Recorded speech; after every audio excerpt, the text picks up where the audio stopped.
Welcome back to Level 9 Magic Club.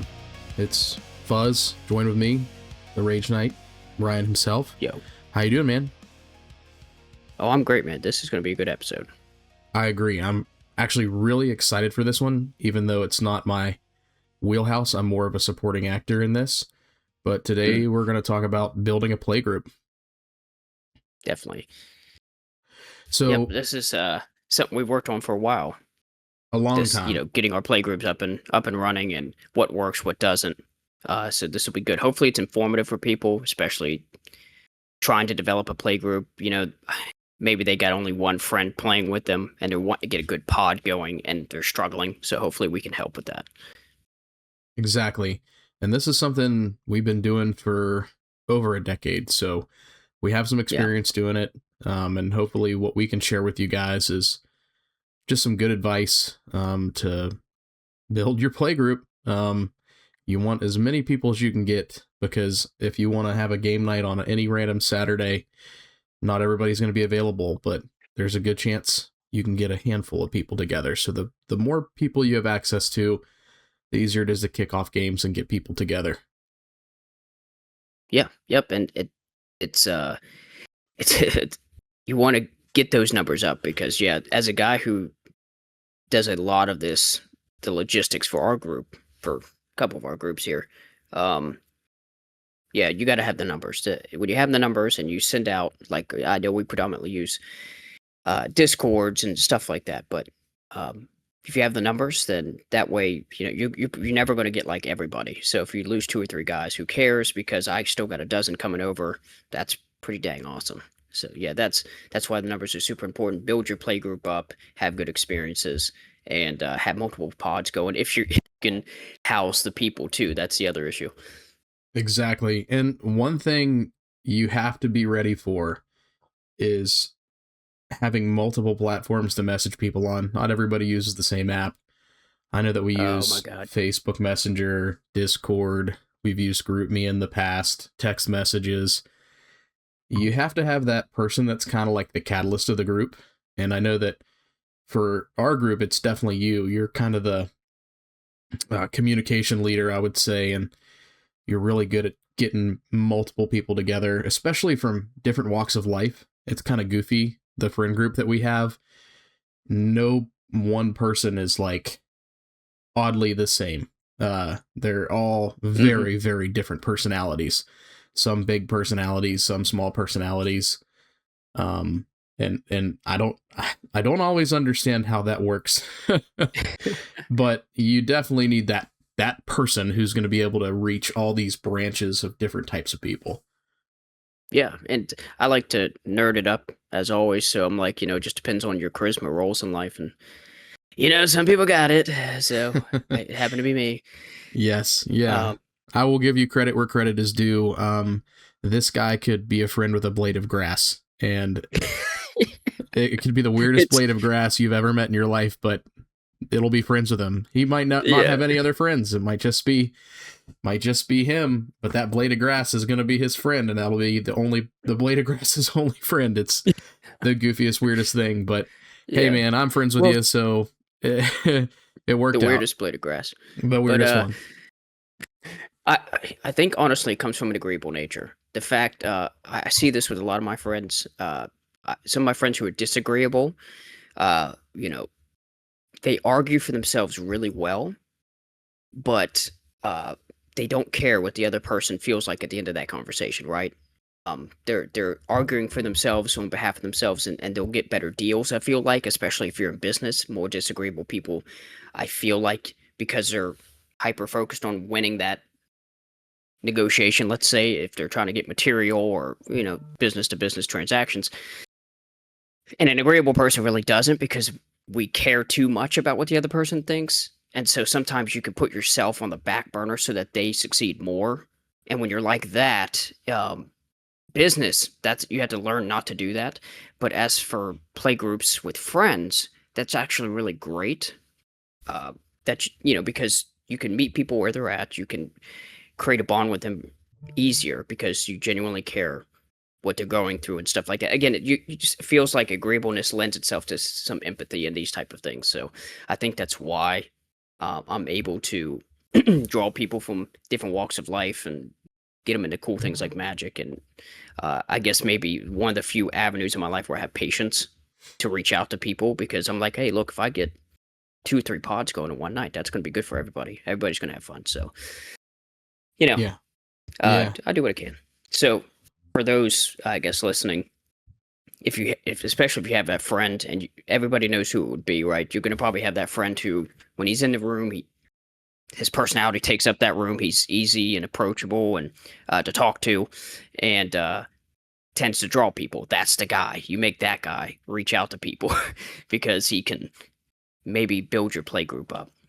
So Exactly. And luckily we have another friend that kind of is that way as well, where he will just talk to anybody.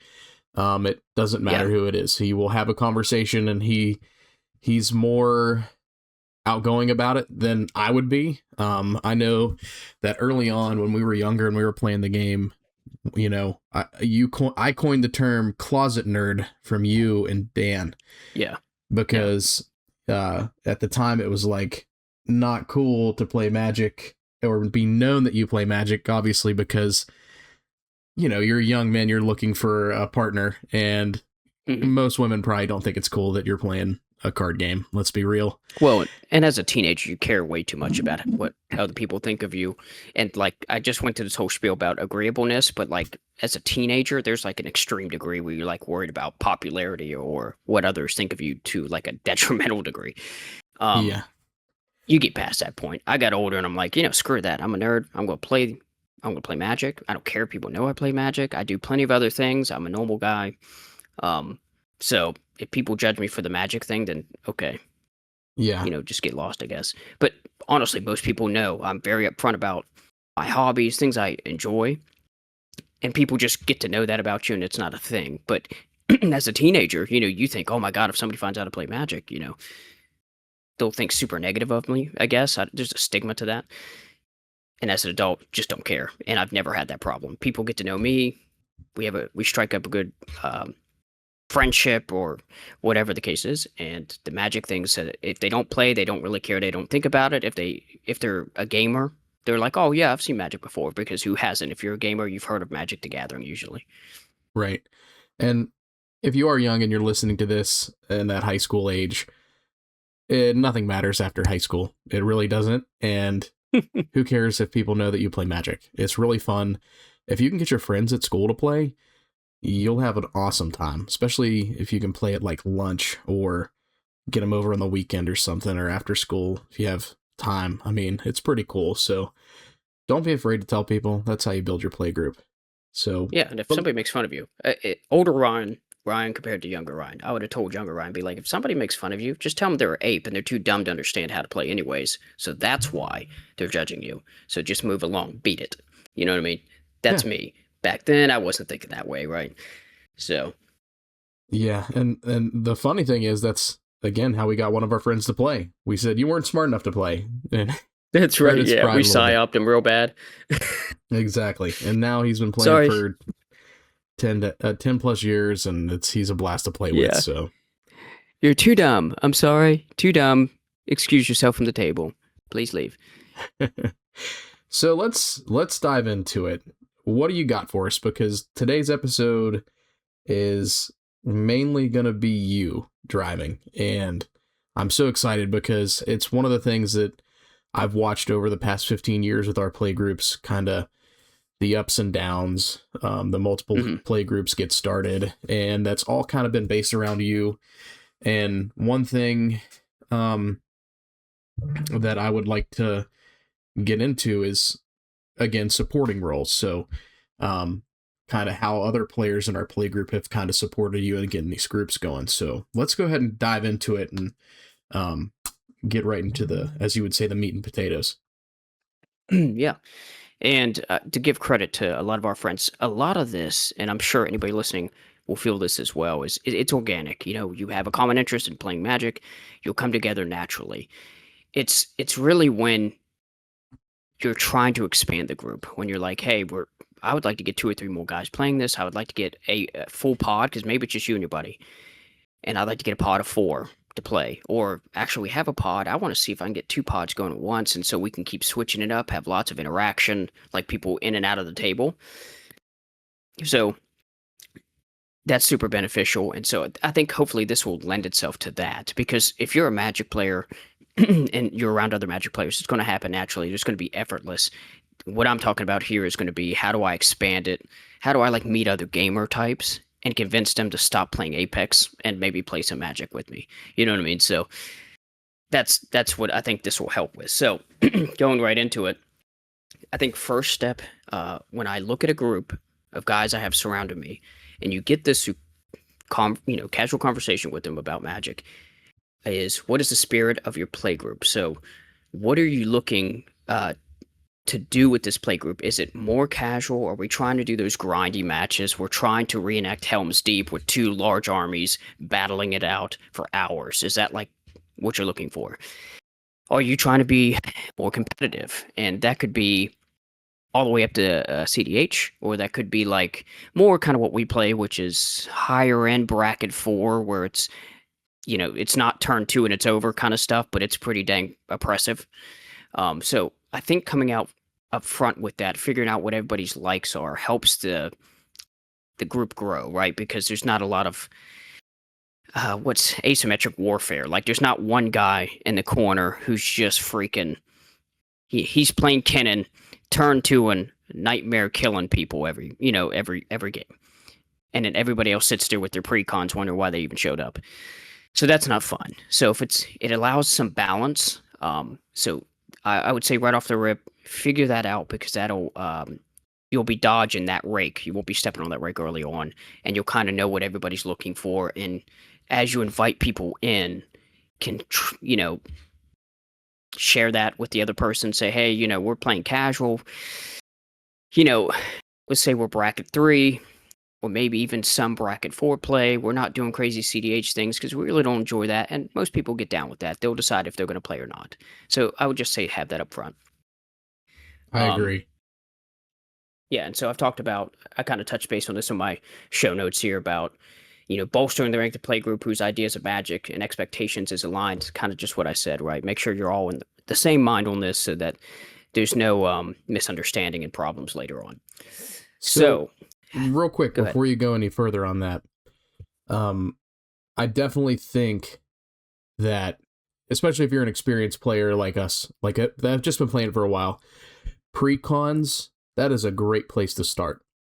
I know with our current newer guys, our level 9 Magic Club group, some of them bought some pre-cons, some of them just bought some pre-constructed deck from, I think, eBay, to be completely honest. Yeah, like where somebody actually put it together themselves. Like a custom curator rather than Wizards. And while those decks are still pretty cool, you can definitely tell a difference in the flow of the deck whenever you're playing a pre-con versus something else. And I think that helps the new players kind of learn the game a little bit easier and how the flow of the game should work, because we have some guys that have played those pre-cons and have really been like, oh, okay, my eyes are opening. And then we have a guy like Mike who's been playing his Kefka deck, and I would say it's a little bit more advanced in the technique that it uses. And kind of watching him evolve through that has been a little bit slower. And it's nothing against Mike. This dude's really, really smart, and he's learning the game quickly. But the aha moment and I see kind of the trend I need to be following in this deck, I think took a little bit longer than a pre-con. Yeah, and again, Wizards develops these pre-cons to flow smoothly, and you don't have to worry about, do I have too little or too many lands? Do I have enough rocks? Do I, Farseeks and cultivate land searching things? Like, whatever color you're playing in, Wizards has built this deck in a way that it should run pretty smoothly.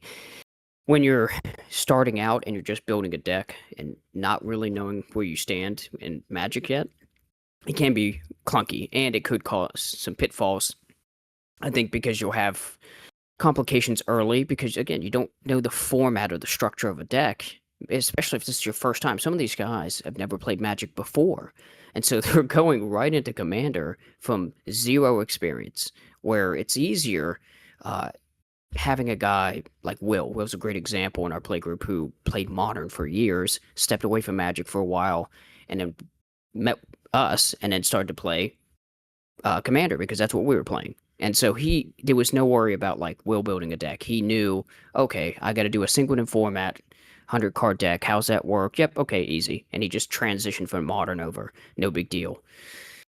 Yeah, So yeah, there definitely could be a learning curve, and precons aren't bad.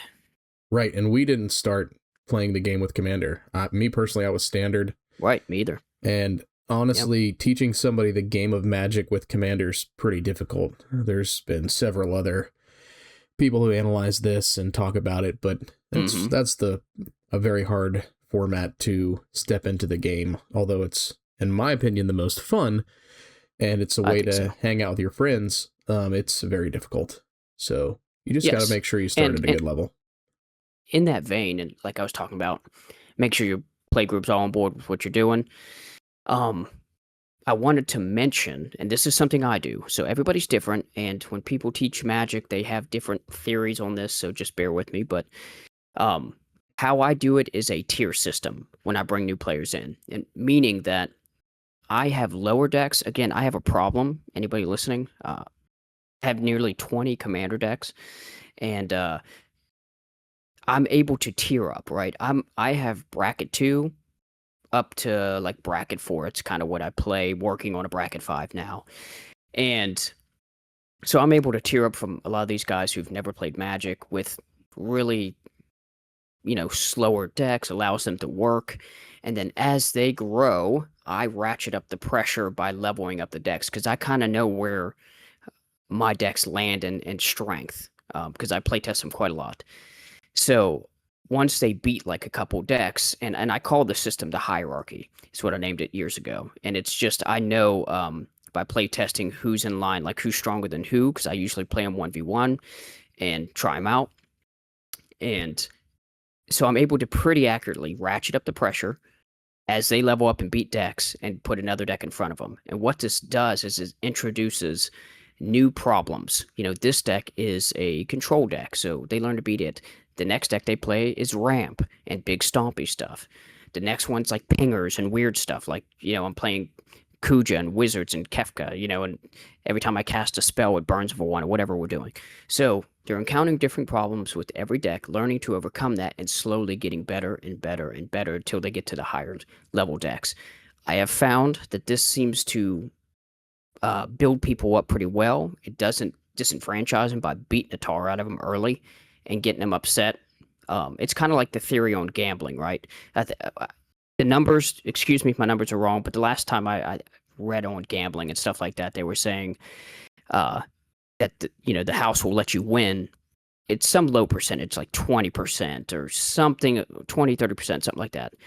And the reason is because if people win 0%, they don't come back, right? They dump their check out for some reason at a casino and they go, well, that was terrible, and they never come back. What gets them to continue to spend money is that little bit where they win once in a while says, hey, the next one could be it. I just got to do it again. So with that in mind and not being predatory like the, casino is, my thought was if their deck's allowed to flourish, because I'm playing a deck of close to equal value or maybe even a touch less or a touch more, it allows them to build or play their decks all the way out, see what they can do, get excited about some of the stuff it's doing and be motivated, not me just pounding their face in.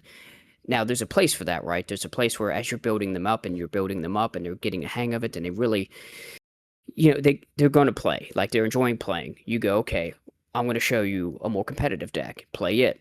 And then what that does is, yeah, they're probably going to get stomped. But what they do is they can see down the road, oh, my deck could end up at that level or better even.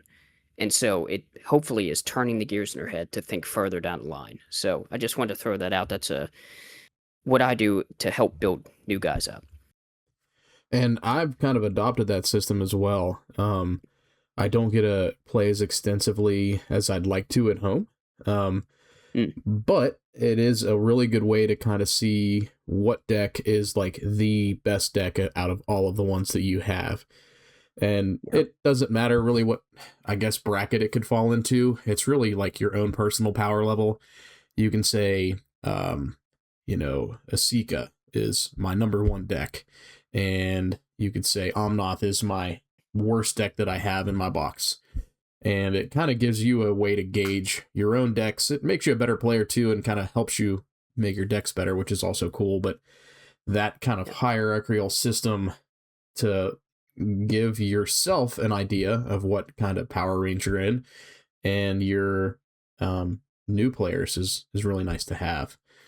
But let Yeah. me ask You you could sit this. down and lay your deck down at a pod that says we play casual and have an idea what casual looks like and lay that down. Not only that, obviously, if you mox field your deck or Scryfall, whatever you use, it's probably going to tell you roughly what the bracket is that your deck falls in. So that's a very valid point. But there's times I look at decks that are like, it's a bracket 3. And if I'm like, great.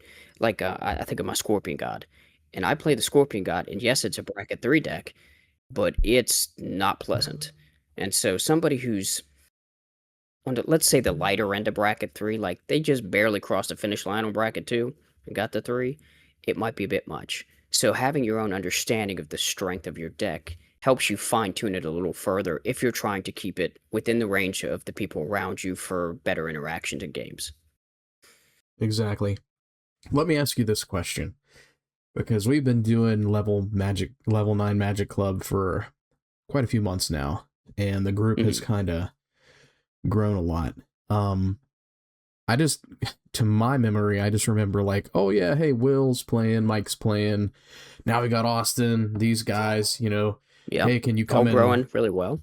Yeah, hey, can you come and check this out and, come see these new guys play and maybe help me kind of build that group. And Mhm. so from your perspective, I just kind of want to know what happened to kind of form that club. Like what started this all? How did it snowball into what it's become?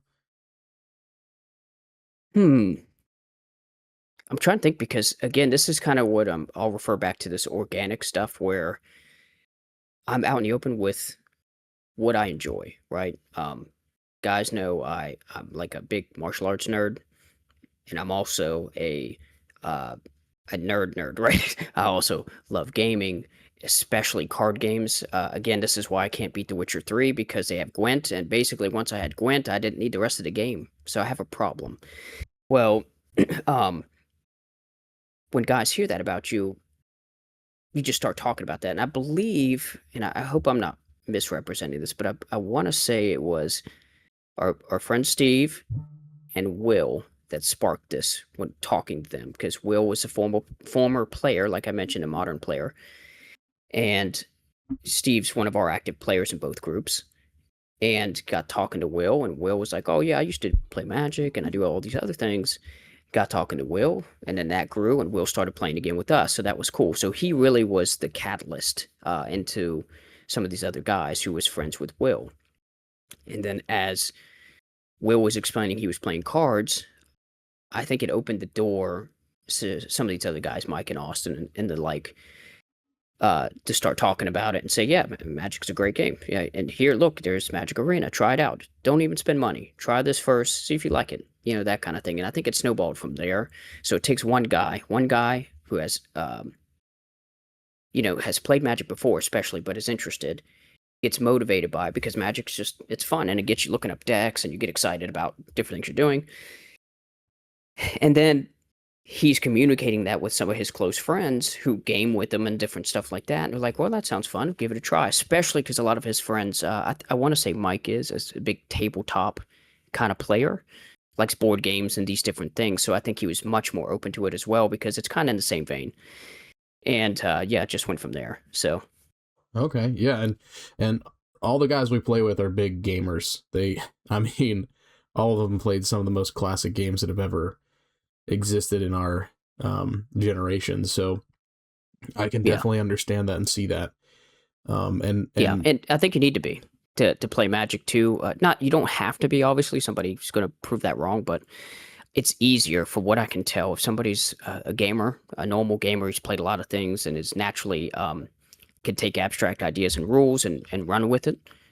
They do pretty good with picking up a card game. right, and I'm pretty sure Mike and Will are both big tabletop guys. So I think I remember having a Yeah. discussion with Will, and he's like, "Yeah, like I have basically a whole wall of cool board game stuff, and it's like my thing. Hmm.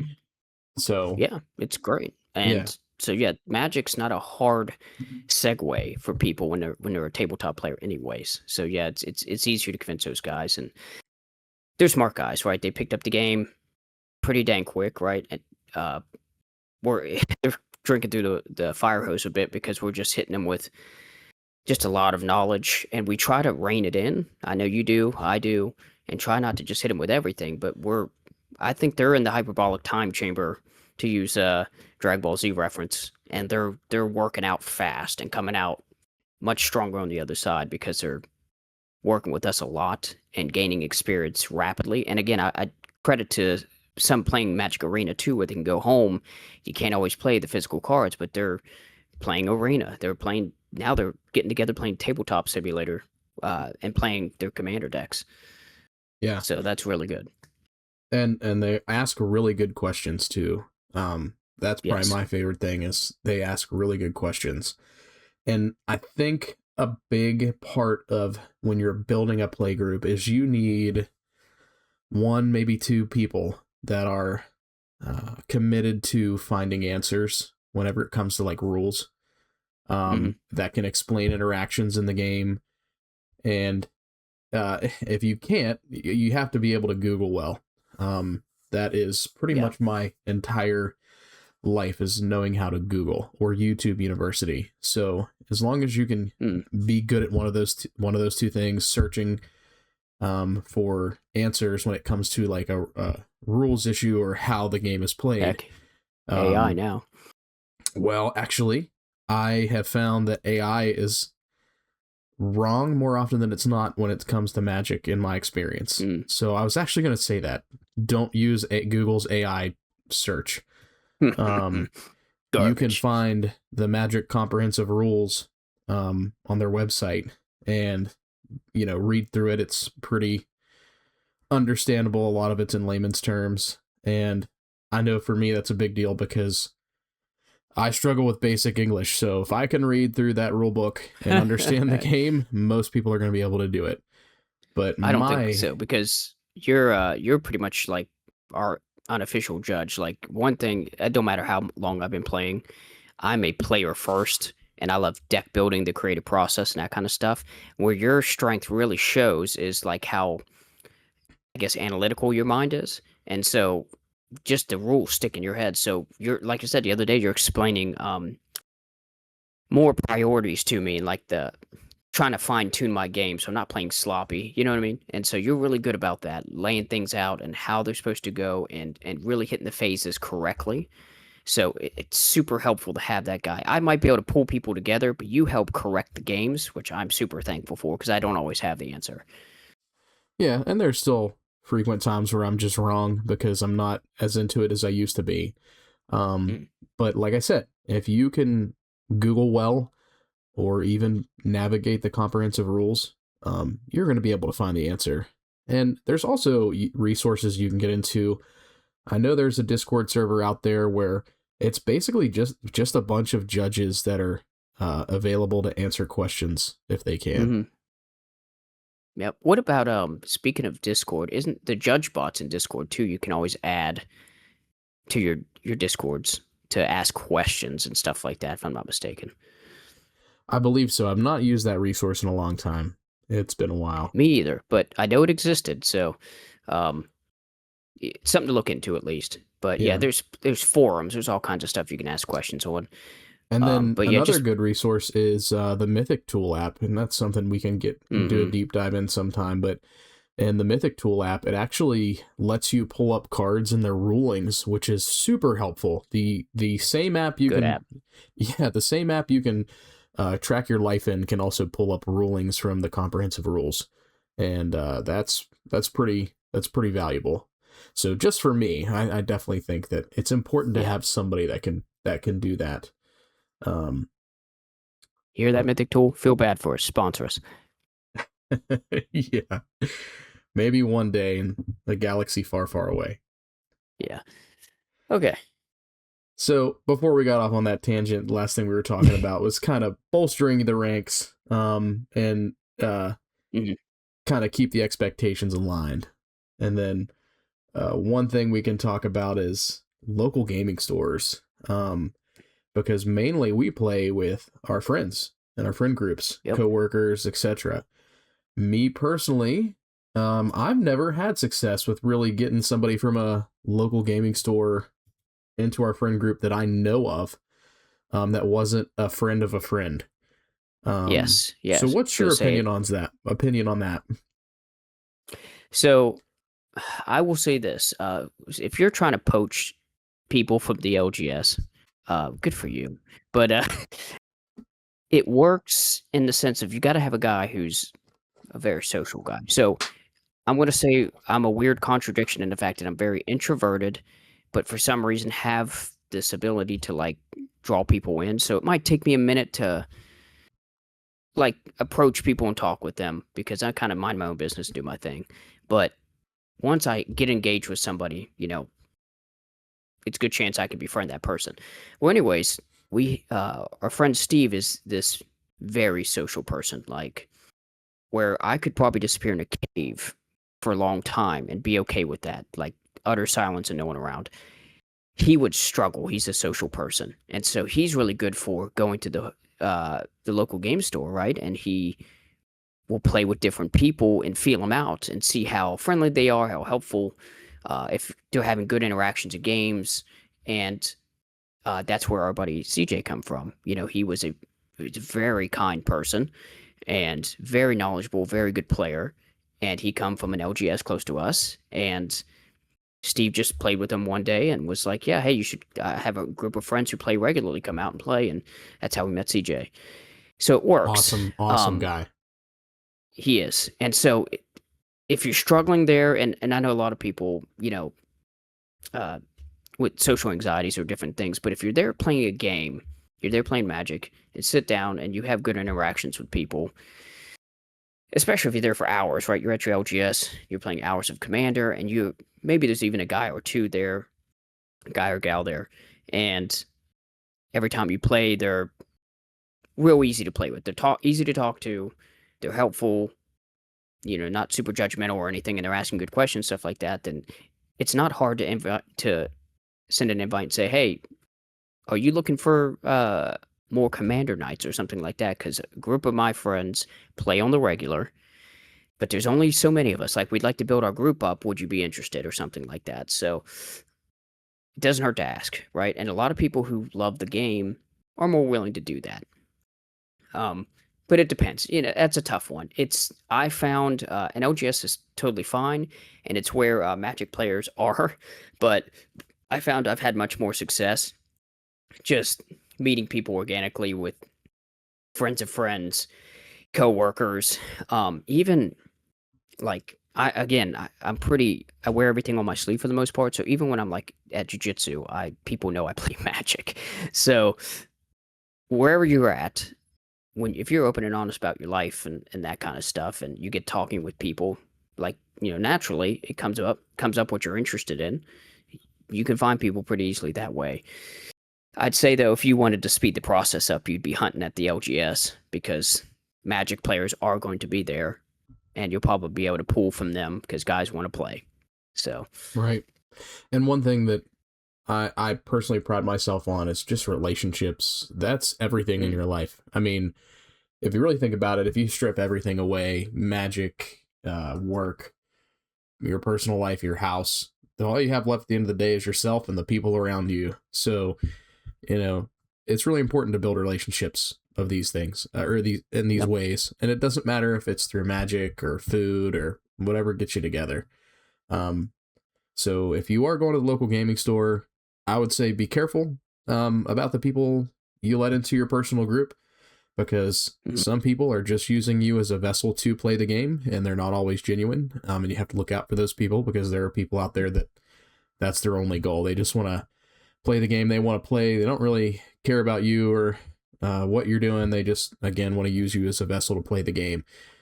Fortunately, with our groups, we do other things than just play Magic, which helps out a lot. And we're around each other a lot, which is a good thing. So just keep yeah. that in mind as well. And with that Yeah. being said, when you meet these new guys, you kind of have to have a way to communicate and again, we kind of touched on this. So be prepared to talk to different people in many different ways, especially if you're that guy. So what options do we Yeah. have? Tell us what we use when we're messaging and getting game nights together. I mean, for us, we use Discord primarily, and I think also, touching base on this, communicating with somebody at an LGS, for example, and saying, "Hey, friends of mine play. Would you be interested?" I think it feels less formal if you're like, "I have a Discord. If you want to join, here I'll send you a link," and then that's where we usually set up the game nights. Probably an easier way to get people involved and willing to join. And again, Discord's designed for it. Mine's got several tabs of different games everybody's wanting to play, and but Magic's one of the major ones. And but yeah, the easy way to invite people. But whatever your personal interest is, Discord again is just very very notable and it's well known. You can use like you were mentioning before, Fuzz, the Facebook Messenger or whatever your preference is, I guess. I just think Discord is easy to use, and again, you can customize it in a lot of different ways. It's got good tools in it and stuff. So that's my preference. But yeah, have a group chat or something, whatever your preference is. Find a group chat that works for you, so that when you're at these LGSs and you're like trying to get some good players to join, so you can build your group up, have that ready. That way, you can pitch it to somebody and get them in. And then they can see you interacting and talking. Make sure it's lively too. Don't invite them to something that's dead, So when they get in there, there's communication about card nights and different stuff like that. And they'll start being like, oh, these guys are great, or making friends, being excited because you guys are talking about Magic and playing on the regular gets people motivated. Right. And the other side of that coin is make sure that your goofball friends that may or may not be in your playgroup aren't spamming chats. I know as an experienced player and getting in these chats, one of the things that drives me absolutely nuts is when you got guys posting videos about nonsense or non-related content or trolling each other and blowing my phone up. Which is again why I kind of lean towards Discord. I can mute the channels that I want to hear from and don't want to hear from. But you also need to talk to your group of guys and say, hey, let's just keep this to a friendly chat. Like, let's keep it on point. Don't spam it with goofy videos. Don't spam it with arguing with each other or heckling each other. You have time to do that when you're together in a game night. That's when you heckle each other, or that's when you show somebody a funny video. Keep those channels clear of clutter that's not what you're trying to do. And that's not limited to Magic. That can be any other game that you're playing. So just make sure you keep that clear. Otherwise, you're going to have people mute that channel or that chat, whatever vessel of communication you're using, and then you're going to get less responsiveness whenever it comes to trying to actually plan something, because they're just going to think it's garbled mess. And if they don't leave it, they're just not going to pay attention to it. So make sure you keep it clean and free of distraction when you use those methods. Yeah, you said a lot of words to simply say you have your whole life to be an idiot. Just take a day off. Yeah, sometimes you have to be blunt like that with some of our friends, which is funny because they just don't take a hint sometimes, and I'm one of them. Don't get me wrong, but just keep it clean. So once you get through kind of starting that, creating it, getting your communication set up, how do you keep it going? This is one of my favorite parts. So getting players is hard work, right? It's hard to meet people on the regular and establish a friendship enough where they start wanting to play cards. So once you get that part, right, you're at your LGS, you're getting people, you're meeting people at work who are also interested in gamers, and oh, okay, cool, I've actually got enough for maybe a pod or two, and okay, this is growing, great. Well, you got to play Magic. It's kind of important. So you need to create game nights. This is what's going to keep the interest going. And I like to do this semi-regularly, be in contact with the groups, checking with people's schedule to try to establish game nights because that's what we're here to do is to play cards. And if you're playing regularly, even though schedules can be challenging, that group's going to stay alive and motivated because every time I will speak personally, every time I play at a game night, even if I'm playing it with our like original guys who are much more competitive to the guys who are just learning, I'm still always the student, right? I'm teaching these guys to play Magic, yes, but like I learn from them still. Like they do things that I wouldn't think to do. They look for combinations of cards and stuff that out of the box, and so it's super helpful. And so yeah, if you're the guy, if you're like me, and you're very organized and motivated to keep people getting together, and you like that, then make sure you're doing it on the regular. It's kind of like whoever your favorite content creator is, right? If you're watching videos and different stuff, they're probably dropping content on certain days, certain hours on the regular to create a habit. And so you're going to take from that method, right? You can't probably play Commander every day. Maybe you can. Maybe you're in college and what else you got to do but go to class and come home and set up to play some Commander. But a lot of people, if you have families and careers and there's a lot going on. So work with people, try to keep these game nights going, and that's gonna what I say is feed the beast. You're gonna build that group up. You're gonna be playing on a regular, get motivated, and people are gonna be excited and talking about Magic a lot more when it's constantly moving. Right. And with our groups, so the what I like to call our OGs, our original group, a lot of us are married and have kids. So for us, it's a lot more difficult to get together. Sometimes there's a streak where we might play 1 to 2 weeks in a row, like on a Saturday. But I would say at the very least, we play about once a month, I would say. It's different for all of us to be able to make time to kind of get to different places. I would say our entire play group, the circumference is about 45 minutes to an hour for some people to get to different places. So we try to be in a Yeah. centralized location. And when you have kids and you're married, you have a lot to do. So it's kind of hard to play those games. So, and best thing you can do is plan a couple weeks ahead, maybe a month ahead, and say, hey, we're playing on this day. Is everybody good with it? And as long as everybody's in agreement, then we typically get to kick it off. And you want to make sure it's at a good time too. So you want to, make sure that it's at a decent time of the day. But our newer group is mostly younger guys. Now we have some dads and husbands in that group as well.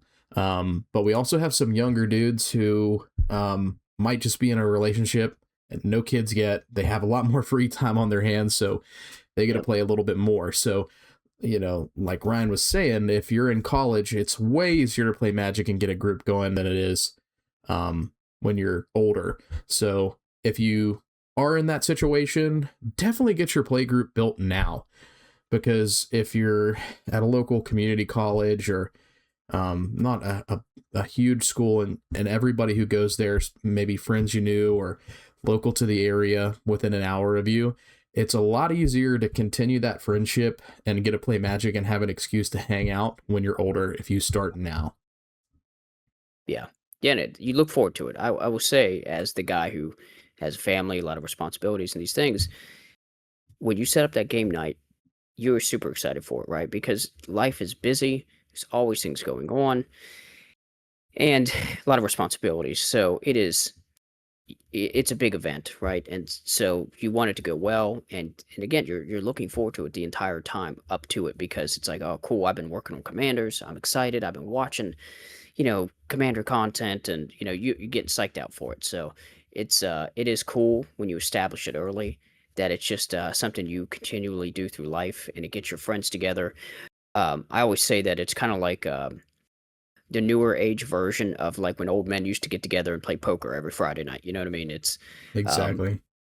that was a common occurrence, still is really, and I think for us and even the younger generation, it's could be stuff like this, tabletop games or magic or gaming or whatever, but people still gather regularly. It's just like it's in our blood. So if you establish this commander group early, you could be playing for a long, long time. Yeah, and I mean, think of the countless stories we have just from getting together and playing Magic, whether Oh it's yeah, really funny moments that happen or really bad moments that happen. Mhm. We've had everything in between: good, bad, ugly, great. So, at the end of the day, you kind of get to look back on those and laugh about it, even if it was a bad moment, because it typically wasn't Yeah. that bad. But, they're good. They're good moments. So Yeah. definitely People get competitive. yeah, definitely. But yeah, get a habit going. Get a schedule if you can.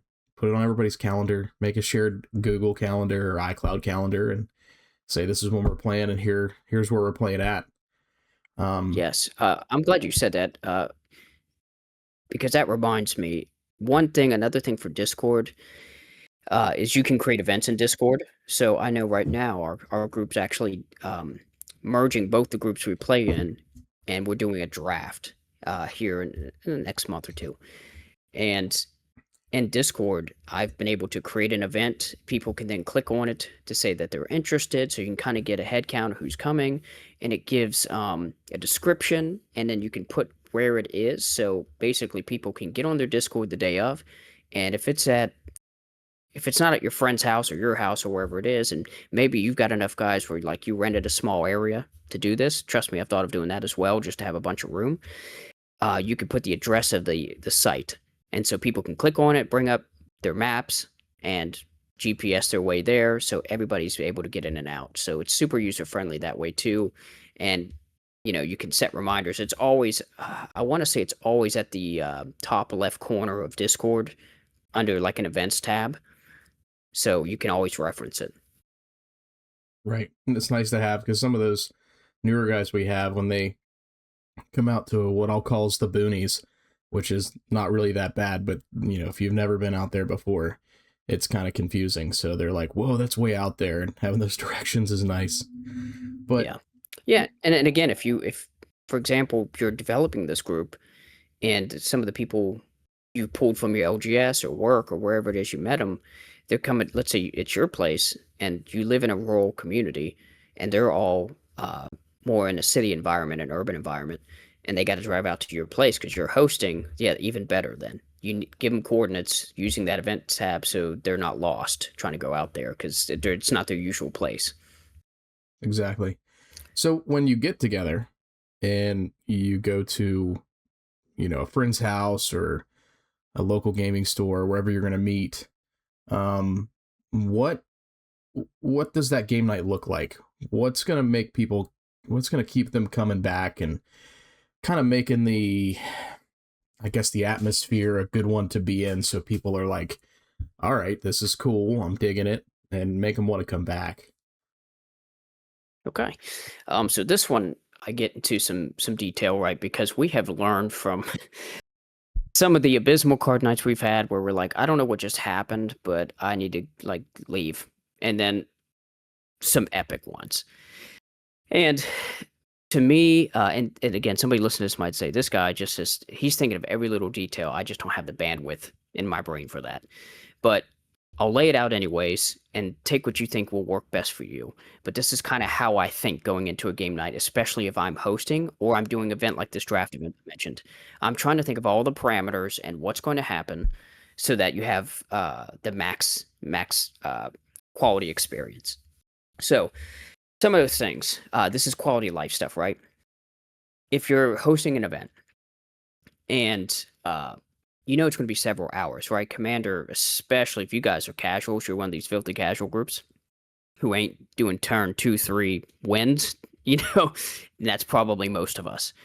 Then that means you're going to be there a while. You're probably going to start getting hungry, and you're probably going to start getting thirsty, right? Now, food and drink is an optional thing, but I would establish it early in the thread when you're talking to your friends. Like whatever you're using. If you're using Discord, say, hey, are they stopping to get food prior to coming? Or what's the plan? Like, get that established early.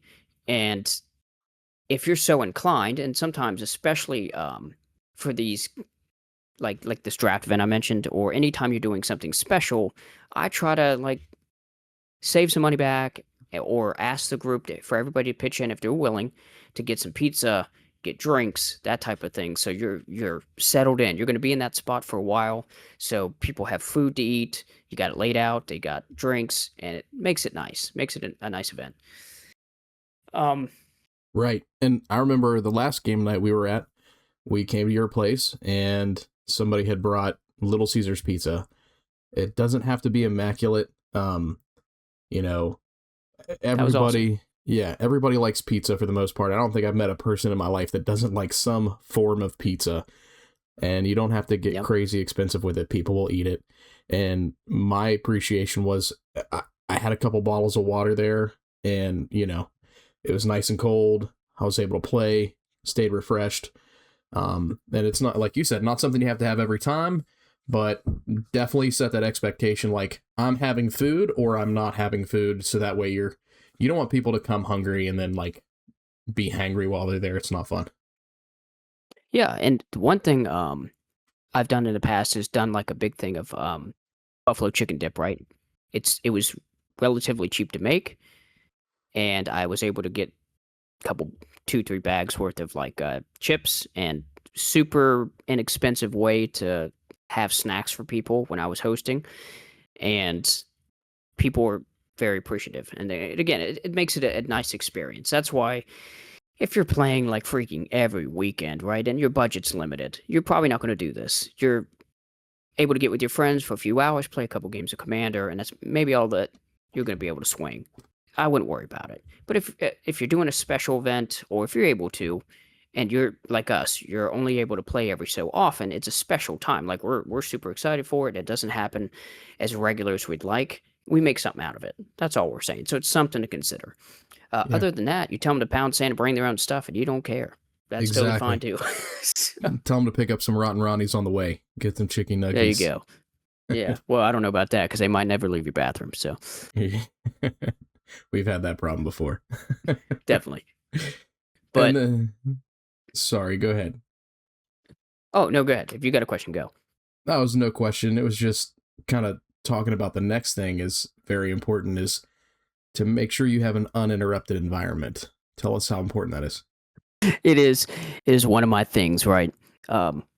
Playing, especially if I'm playing a deck that like I'm really trying to figure out 2, 3 turns ahead, set up my stage, and hopefully grab that win. It is super crazy tough to play when somebody out of the kindness of their heart opens their home to you. That's awesome, and I appreciate it. But if you have like, and I'm going to age myself a little bit, but if you have Michael Vick's dogfighting ring right behind you, I'm going to tell you it's a little tough to figure out what you're doing next, okay? So please, if you're going to invite people over, consider the fact that, like, this is a game that takes a little bit of thought, and you want to create an environment that's not crazy. So make sure, like, for me, my downstairs area, I'm able to isolate, and my family can be upstairs. That's why we typically play in the evening, and I can be uninterrupted. It's calm, it's quiet. The only thing you're hearing is one thing we're going to talk about, which is it's okay to have music in the background if you want. So the environment's set and it's not chaotic. So this is just out of respect for those people you're inviting in. You want them to feel at home, comfortable, and able to focus on the game.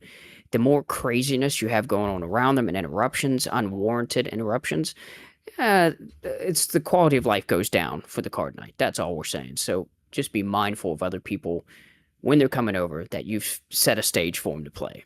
Right. And I can feel like sometimes if I go somewhere to play and there's a little, you know, like chaos starts to happen, I almost kind of feel like I'm imposing. And am I part of that chaos? Like, am I causing this to happen? Just me being here, right? So it's just, you know, you got to kind of be mindful of that. Like you said, you want to be welcoming. Everybody's situation's different though. So for you and I, we both have homes that we're not on top of another person. We don't have like an apartment or anything. So there's some things that you might not be able to control. You know, the size of your space is obviously might not always be something you can control either. But you want to try your best to kind of dial that in. And you started mentioning music and kind of setting that atmosphere. So music's not a bad thing to have. We most of the time when we play, we're listening to we have some sort of music on. Just make sure it's not too loud. If the music's too loud and somebody can't hear you, uh, when you're taking your turn or trying to communicate, or you can't hear them, that's a problem. Believe it or not, there's been a handful of times where we've experienced that. Like, there's 9 or 10 guys in a room, we're playing music way louder than it needs to be, and it Hmm. gets really frustrating. So, make sure your music's turned down at a good level, pick something everybody likes. Make sure you have good lighting. Um, Again, we've been in situations where I'm sitting at a card table and I can't see my cards. And man, that's pretty frustrating, because even though I know what most of my cards do, if I can't even see the card when I draw it, that's a problem. It's like playing in a cabin in the woods. In fact, a cabin in the woods was probably better at that point in time when Yeah. because I have a fireplace and it's got light in there. So make sure you have some good lighting, whether you need to grab like some floor lamps or something of that nature, to light up a room. It always makes for a better atmosphere. What do you think? Yeah, I mean, you don't want your people leaving with a migraine from squinting so hard to see their cards because you have one minor bulb above your card table. So don't be a bonehead. Make sure you got lighting so people can see. It's not just us olds, right? It's like even the 20-year-olds can't see in the dark and read their cards. So get some lamps, man. Get some lamps. Make sure you can see the freaking table so they can play. It's common sense. Use your brain. Right. And then yes, referring back to your music, 100% nothing wrong with music. The correct answer you were looking for is you always play metal, but that's just me. And then you make sure it's not screaming, right? I love a concert, but we don't want to play Commander where I'm laying out cards and saying what everything does, and it sounds like I'm right at the speaker of a metal concert. No one's going to hear you. So have a reasonable level so your brains aren't, your brain's not bouncing in your skull every time it hits the beat. So just be a Exactly. little considerate. And then another thing is, and this is important, especially some of our fellas that are quite large, ample space, right? Some of our big linebackers walking through here, I don't have this problem. If you can't tell by my voice, I'm not a big guy. So I don't take up a lot of room. Some of our friends are big fellas. And so make sure when you lay out your card table, whatever you're doing, even if, and I'll do this if I have to, I'll scoot chairs a little bit out of the way, like a recliner or something like that. Make sure guys can maneuver around because the problem is you you think of everything, you're providing food, you got drinks, you got all the things, everything looks great, and then your friend who's 6 foot freaking eight and he's wide, he's playing he's the quarterback or the linebacker for the football team, and he comes in and he scoots over and knocks over your table with all the pizza and stuff because it's so close to the card table that he's trying to scoot between the aisle and knocks everything over, right? You don't want that. No. So try to lay things out appropriately so people can set their card bags down. Food's not right there. All that stuff. Oh, and side note, don't put your drinks on the table with the cards. Just trust me. You'll thank me Yes. later. I was going to bring that up. So, one rule we have is, and this should be pretty apparent, especially if you're a Magic player that's been playing a long time, no drinks, period, on the table. Either find Yep. another surface, put it on the floor by something it won't tip over by. Even the drinks that have lids on them, keep them off the table, especially if you spend a lot of money on cards. You don't want that Yeah. smoke. I'm telling you, it's not fun. So our rule, no matter where we're at, is no drinks on the table, period. Yeah, Um, nothing like playing Gaia's Cradle out and homie drops his Mountain Dew on it. It's a great time. yeah, I don't care if it's in, bad shape, if it's going to be in worse shape now that your Mountain Dew's on it. You don't want it to They're going to become be a in worse mountain. shape. Yeah. But kind of going back real quick, one thing you mentioned with music kind of got me thinking. I would really recommend music when you're playing, and here's why. And again, it's got to be at the right level. There are sometimes I'm listening. I have Apple Music, love it. I'll just play songs anytime I want, and just kind of it rolls through a playlist that um of stuff that I like or things that I might like. And every now and then it will hit a song that just brings back a memory of when we played cards. And Mm, usually nine good times out of point. 10, it's a really good memory. And I'm like, oh man, like I remember listening to this when we played at Dance. Like one example is Jelly Roll. We were listening to Yeah. Jelly Roll before Jelly Roll was cool. And Dan, like, he introduced us to him. and I'd Yep. start listening to him, and he's really good. And now when he comes on the radio, I think about playing Magic, and I'm like, man, like I remember when this song came That's out, true. and I remember exactly where I was when I heard it the first time. And so I would highly encourage you play music at a very good level, and if it's something that a genre that a lot of people like, that's going to just make it more memorable. Yeah, that's a great point because I remember there's certain games I played. There's and again, it shows I'm a gamer, but there's certain eras of my life where I go, yeah, when I was like 13, I know I was probably playing like Legends of Dragoon or Final Fantasy 7 or 8. Again, I'm aging myself a little bit, but like I remember some parts of my life and what game I was playing at the time. So it's funny what your mind grabs onto. And yeah, actually I never thought about that, but yeah, when Jelly Roll plays, I do think of Card Knights of Dance because that's predominantly where I heard it. And very neat what your mind remembers. Yeah, it's all about neural pathways, and every time you listen to a new song, it creates a new one, and it's similar for smells too, which is really cool. So Yep. that's another reason to get food while you're at your events. If they remember the taste of your food and it's very unique, the next time they eat it, it'll take them right back to playing cards at your house. You're welcome. Okay. So one thing to keep note of this. So this is again quality of life stuff, breaks up the monotony, and that is once you've established your group, you've got the food, you've got everything, everything's great. You're now, and this is a suggestion here, break up the monotony with regular pod rotations. And this will, you know, you're playing your buddies and you're stuck in the pod with your not very kind control player friend. Okay. Well, when you're constantly switching up the games, you don't have to play that jerk anymore. Maybe he goes to the other pod and ruins their life for a little bit. So, what we typically do is roll d20s, and this table's odd, this table's evens, or whatever it takes. Come up with something unique for yourself.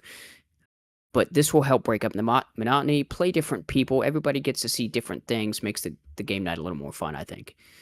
I agree. And one thing that our group does that I really enjoy is if like we have two pods kicked off. We have eight guys. We got two pods kicked off. If one game ends before another one, and we know the other pod's probably gonna take a little while to play, what we will do, we'll either play the same decks, maybe we'll bring out another deck, and the agreement amongst that pod is as soon as their game's over, if nobody wins, it's a draw, we scoop and we switch tables, which is super helpful. I know personally, I'm a fan of getting as many games in as I can. I don't mind the 100%. long, grueling games by any means. But in reality, that's not how this game works. You might have a game that lasts an hour. You might have a game that lasts 20 minutes. So it's important that, out of respect for that other pod that might be going an hour, they might be playing a deck that's just like really grindy and hard to deal with, or, kind of tough to play. So whenever their game's over, you don't want them rolling into another game where they got to play a similar style deck, like you said, like a control deck, and just have to beat their face There's off the always that table. guy. Yeah, and there's nothing wrong with control by any means. It's a really good strategy. I love playing control myself. Me too. But there's limits of what you can roll Yeah, with, you and know what I mean. yeah, Everybody knows what I mean when I say it. It's that guy. That's all he does. Is like his whole deck is lands and counter spells. It's that guy. No one yeah. likes him. Don't invite him. But we keep doing that for some reason. We just keep inviting them back every time. Just beat him. Yeah. Yeah, and then that brings up another I don't want to say issue, Well, it but does actually. yeah, sometimes, especially with our play group, and you've got a bunch of guys that have been playing a long time, you kind of know how the other person's going to react when you do something, and sometimes you get in a rut where somebody just likes to argue or say, hey, that's not right and this is not right. What do you do when that happens? Just kick him out. Just kick him out. It's not worth it.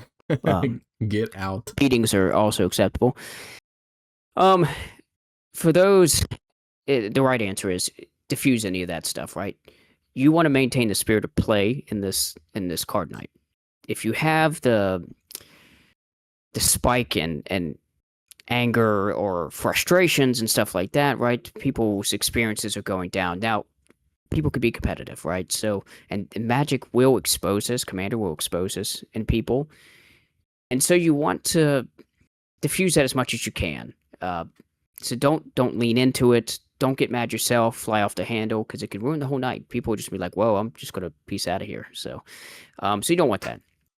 So if somebody's getting a little frustrated with you, whatever the case is, I try to take a step back. And again, Rage Knight Ryan it's been earned. So I'm not great always at this, but I try to step back and say, "Hey, I want to keep playing. I understand. I'd be frustrated with this because maybe that player is the guy who's really got your number, and so you've kind of got to beat on him and get him out of the pod. Otherwise, you're going to lose. And so that's just threat assessment. That's part of the game. People can get upset about that, and I typically just try to take a step back and explain it. Be like, hey, so and so, look, I understand, man. It is frustrating. I totally get it, and I'm sorry you're getting frustrated, but you got to understand, man. That deck's really great. You've done a great job with that deck. It is a crazy threat for me, and it's actually the counter to my deck. So it's only logical that I've got to come at you with a couple things, okay? This isn't personal. I understand it's crazy frustrating. Just bear with me. I promise you, I'm not targeting you for any reason other than the fact that you're a big threat. So take pride in just that, right? So I try to do something of that nature because it probably is the reason, right? You're messing with that guy probably because he's got a Tron commander and he's stacked it full of crazy stuff, and you're next to get hit because you're about to win. So you're like, no, I got to stop that guy. So I try to do a little bit of that. It doesn't always work. Some people are going to be upset, and then if that happens where there's just no consoling, there's no talking out of the bad feels, then all you can do is say, well, I'm sorry, man, you feel that way.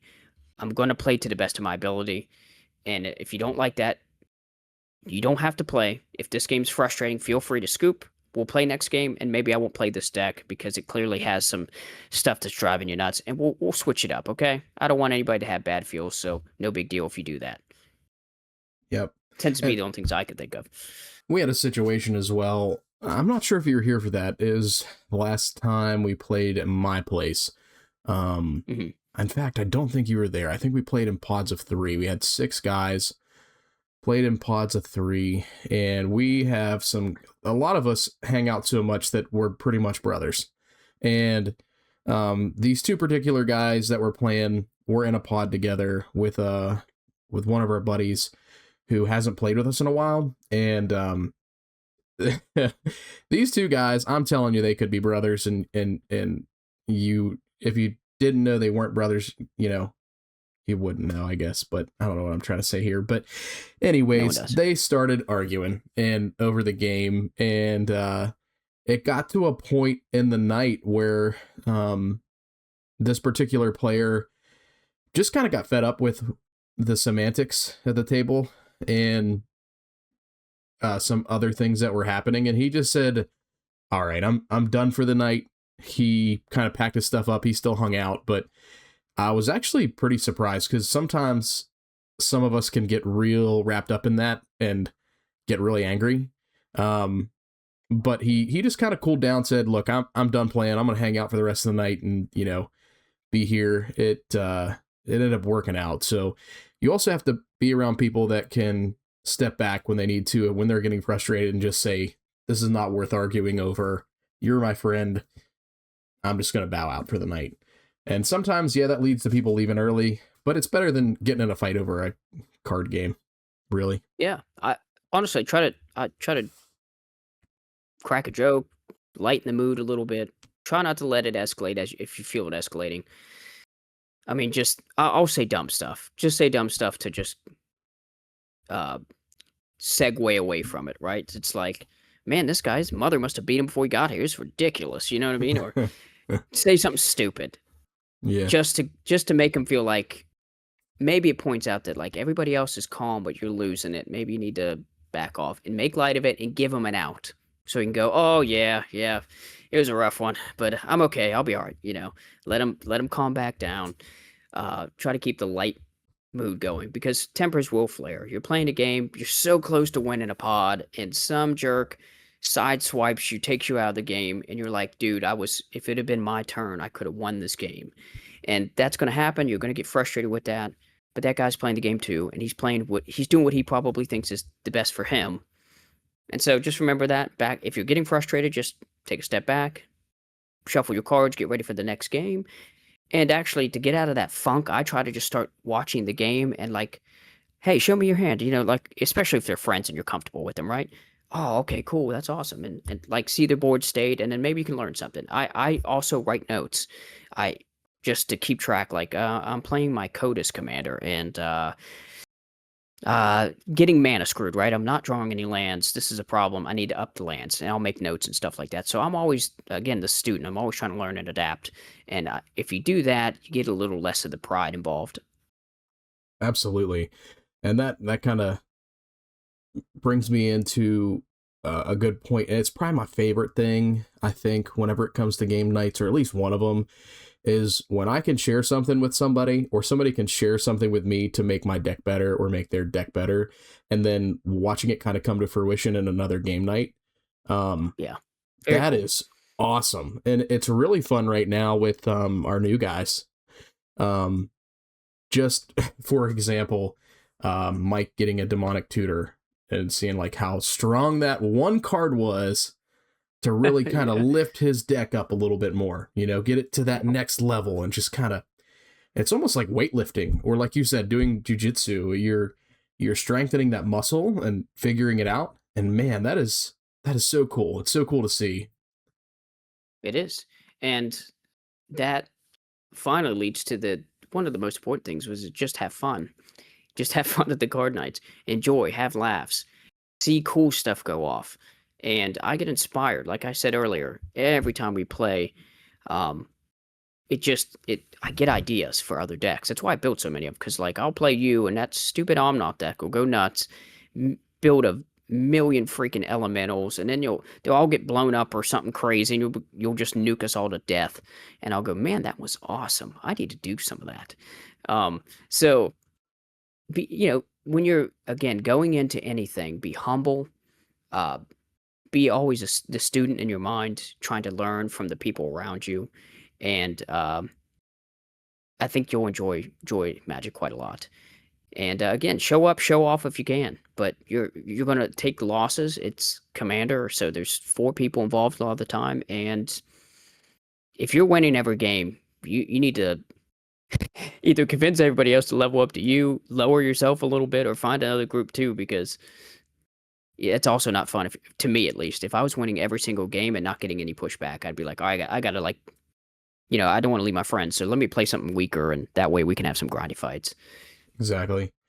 And speaking of like having fun and enjoying it, like what are some good events to, you know, get into that habit of having fun? I know Commanders are our main one, and that's the one we really enjoy, but what else do we got? So, like I mentioned earlier, we're going to do a draft event coming up, and drafts are fun, and because they kind of, or I believe, some measure of balance. When you have inexperienced players in your pods and you have experienced players, which is what we have when we merge both our groups together. Now, it's invaluable to have experience. So even though like with draft, everybody's kind of on that same playing field, right? It's all RNG. You're going to open a pack, you're going to pick a card, you're going to pass the pack along, build a deck out of the stuff you get. And so the guy who's inexperienced is at the same level as the guy who's experienced, except the guy who's experienced, if you're like me, it's like pattern recognition. You've played enough to where you're like, okay, I see what's happening here, and I'll build this. The new guy probably can't as smoothly build the deck, to be fair, but he at least, yeah, you ain't playing Guy's Cradle on him. You know what I mean? Like at least he's got the same card pool, even if you have the knowledge, which is always going to be valuable. But I think it allows the newer guys and the older guys to play at close to the same level, have fun, get cards. You know what I mean? Everybody leaves with a deck and all. It's a good time, especially if you're excited about a set that's coming out. So drafts are super great. One different thing to do as well, and I don't see this a lot, which is plane chase or cubes. Cubes are kind of like in the same vein as a draft, and a cube is like like one of our friends had a cube where he had cards from all over Magic in a long like shotgun style box, and it you basically drafted out of that box. So also kind of a draft format. Plane Chase. Plane Chase, and again, it's been a minute, so please correct me if I'm wrong on this, Fuzz. But that's where there's a side deck with the different planes you go to, and I think everybody on their turn will roll the plane chase die, and it will switch. It potentially could switch what plane they're on, and each plane when it enters has a different parameter it applies to the field. Like it might say all creatures get a static +2/+2, or green creatures get this, or red creatures get that, or who knows. And what it does is just constantly changing the rules of the game while you're playing, making it a little more chaotic. Right. Does And that sound about right? exactly. And it's called the planar die for reference. And There you go. I think 2 of the 6 sides have like the planar or the plane symbol. Now I'm not even sure what it's called. But the plane chase symbol on it. So you roll the die. If that symbol comes up, then you do something with the plane deck, which I actually think is really expensive anymore. So That's if you're not wanting to buy the actual thing, there's probably an app out there that has all of them, and or just proxy the cards. Yeah, true. Yeah, well, and make your own, because I'm wanting to say the last time I saw a plane chase like set, which is cool because I actually have one. I bought it whenever they came out with the plane chase set, and it had 4 decks.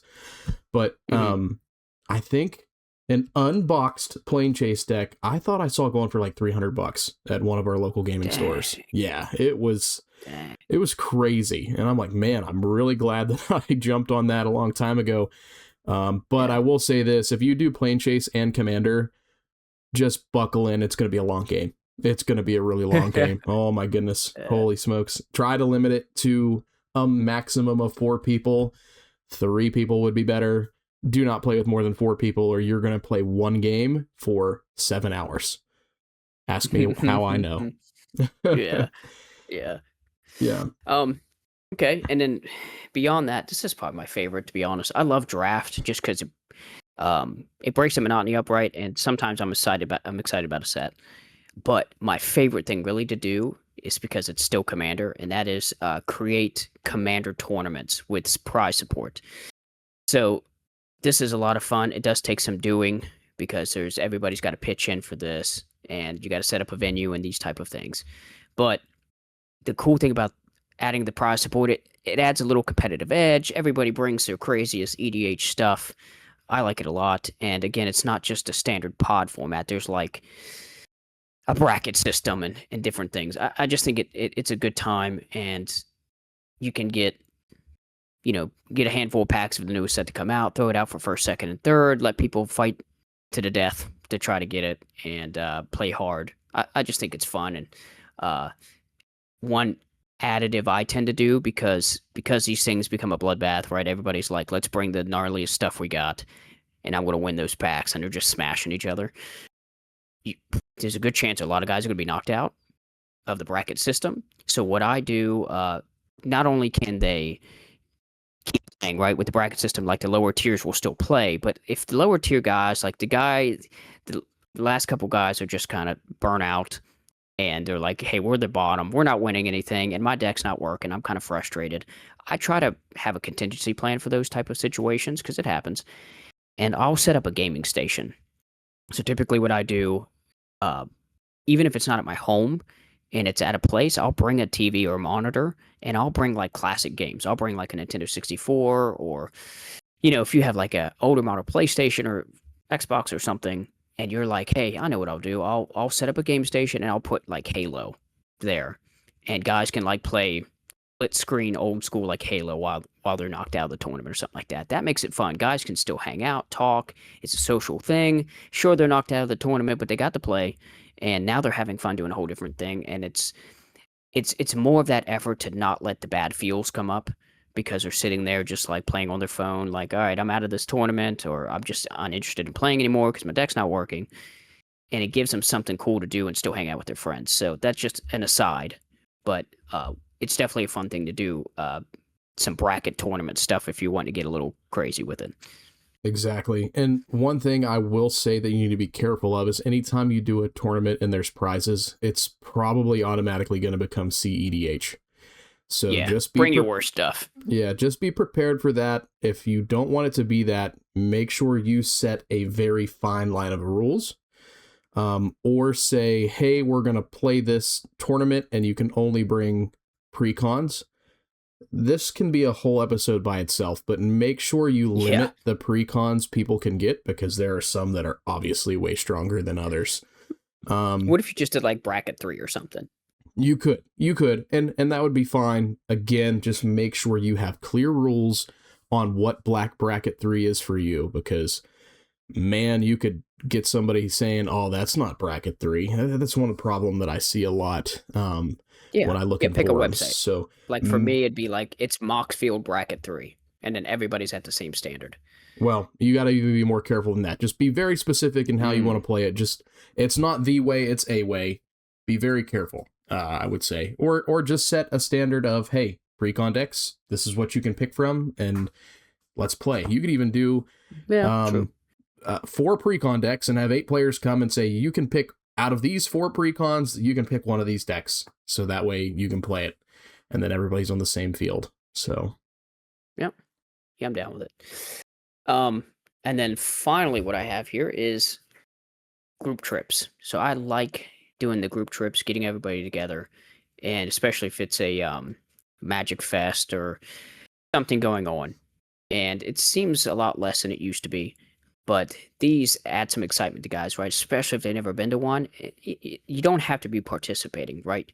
Going to a neighboring city or whatever the case is, going to where all the artists are at and all these different vendors, it's an exciting place. It's cool to take, especially your new guys that you're trying to build up. They go, they can be like, oh, hey, this is the artist for my favorite commander. You can get them to sign your commander card or buy a playmat from them of the same artwork, and check out the cool vendors. Like I remember seeing like Channel Fireball at one of the ones we went to. So this adds a level of excitement. Plus, like you stop and get some local food, find a cool restaurant to go to, make it a big thing. And this again continues to grow that group, builds bonds that will really last for years. absolutely. The closer, the better, if you can. Fun fact, my first commander deck was purchased from a Grand Prix, and that was the Prosh the Sky Raider deck, and that's how I got into commander. And that's a story in its own, but I definitely still remember that day very vividly. It was, I mean, I think that deck had just come out. It hadn't been out for too long. I can't remember what year that was. I think maybe 2016, 2017, maybe. So almost a decade ago. And it might have been longer than that. I just can't remember off the top of my head. But I remember going and looking at all the card vendors and all the cool stuff. And I still have, to this day, the cards that I got signed from various artists. I think my favorite one is my foil Boar Umbra from Zendikar. And it's nothing crazy. I mean, it's just an uncommon foil card. But I remember walking up, seeing the artist there, and I was like, "Oh man, I have this really cool card that I like. I'm a green player. Would you sign it?" And he looked at me and he goes, "Is this card a good card?" Because he doesn't know Magic. He's literally just an artist. Just an artist. Yeah. And I giggled and laughed. I said, "It's not like knocking people out, but it's a cool card to me, and that's what matters." And there was just a lot of cool stuff. Yeah, and there was a lot of Mark cool. Poole was there the one time we went to, which was cool because you could get a Birds of Paradise signed, which would be awesome. Yeah, RK Post was another cool one that has signed some cards for me. Yeah, just so if you can get to any event, Grand Prix were awesome. They were really fun. Which, like I said, I think they're called Magic Fest now. Yeah, we're dating ourselves a little bit. A little bit. But I think we're trying to make it to a couple local ones here in March and May, which are not just for like Magic, though. They're other trading card games, Pokemon. They do like football cards, baseball cards, etc. So, you know, it's not just dedicated to Magic. But if you can at least go to that and get your, like you said, your new guys in there, and even your old guys, man, I love doing stuff like that. It's so fun just to get together and go look at this and be like, how awesome is that? Like, look at this product this person has that we've never seen before, or look at the way this person's doing something that we've never seen before, and how can we kind of incorporate it? It brings a fresh new look to the game, to your play group. It's a good time. If you can get to one, I'd definitely recommend it. I still remember that from over a decade ago. Yeah. Yep. And so it's a lot. I know we've kind of touched base on a lot of different things, but there can be a lot that goes into keeping your play group, constantly playing and involved and excited about the game. There's going to be ups and downs, and life gets in the way for sure. But hopefully, this helps you foster some long-term friendships, gives you a game that is enjoyable for you, especially when life gets hard. Again, it's a great outlet for that, and it's not too crazy to do. Once you get in the habit of doing this too, once you develop this friend group and you're throwing events and different stuff, it's second nature. So your group will grow and expand, and it's exciting to see. And it's exciting to see you guys continue to make different decks and keep leveling up. And it's great. And then going to these events makes it something different and continues to build that excitement. So super important and really not too hard to do. Right. And like we've said before, relationships are everything. So Magic is, I think, secondary to the relationship. So it's important that you do this, not just in Magic, but anything else you do. Build those relationships with people and get to know them and have great friendships that last your whole life. And good things will come to you down the road if you do that. And there was one thing I wanted to mention, but unfortunately, in my old age, it's gone. Oh, Fail. man.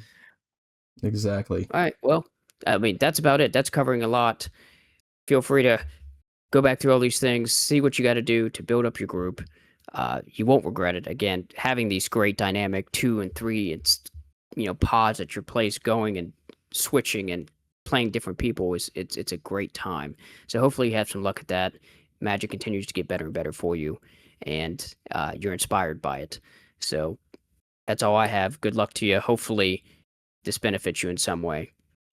Yeah, and it came back, luckily. If you have anything that you're like, man, this would really help someone's play group, drop it in the comments. We'd love to hear it, and even help our play group. If there's something maybe we might have missed, or something we could add to our group, the Rage Knight has said, we're students of the game still and students of life, so we're trying to learn and get better ourselves. So tell us what you do to get your play group together and build those relationships and how you strengthen it, because our way is not the way, it's a way. So it's going to look different for everybody. But I think that does it for this episode, man. We covered a lot. It's a lot to, constantly get your play group involved and excited to play and motivated. So, but it's a good time. We keep coming back. I keep building new decks because I have a problem, and it's great. I always enjoy it. So it's working. It's working. All right, guys. Thanks for hanging in there with us. It was a long episode. Hopefully we'll see you on the next one. See ya, man. Goodbye forever. Goodbye forever.